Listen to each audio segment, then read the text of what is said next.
I wanted to come here and talk about this. I've never been to the planning zoning before. I do want to clarify one thing, and that was that when I read the top of the page, it said planning and zoning. And I think planning is a big part, not just the zoning. That being said, I think I'm kind of qualified to speak on this issue. I've been working on steam locomotives for 48 years. I have researched, I have rebuilt steam locomotives. Was the curator of the National New York Central Railroad Museum in Elkhart, Indiana, where I was responsible for steam, diesel, and electric locomotives, along with 32 other pieces of equipment. I also, when I moved to Florida, my first job here in St. Augustine was St. Augustine Transfer.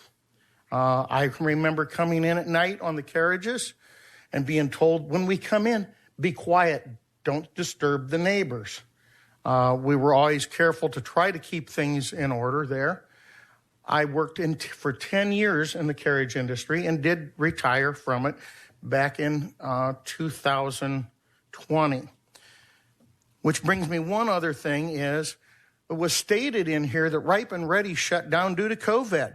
Ripe and Ready did not shut down to COVID because the animals who were at that property belonged to Country Carriages, and we had to go in and get them out of there because the rent got too high.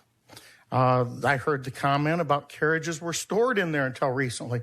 Once again, the rent on the property got too high. Kind of now I think I know why that happened.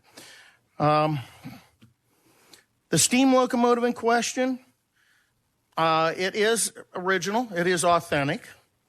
The car is authentic to FEC.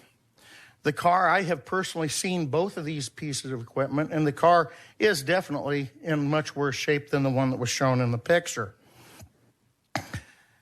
What I'm seeing here, as others have said, is a thinly veiled request to open up a bar and a distillery. I also worked in the liquor industry when I was in Indiana, and I know the profits that are there to be made. The comment was also made that a steam locomotive museum can't survive without the sales of the liquor. That might be true. They are very expensive. However, this site is not the right site to put a liquor manufacturer on and try to call it a steam locomotive museum. I think this is very poor planning, and there are other sites within the city which would much better suit this, which would allow an authentic railroad museum that could grow and continue. And they could even have a distillery on the property. Thank you.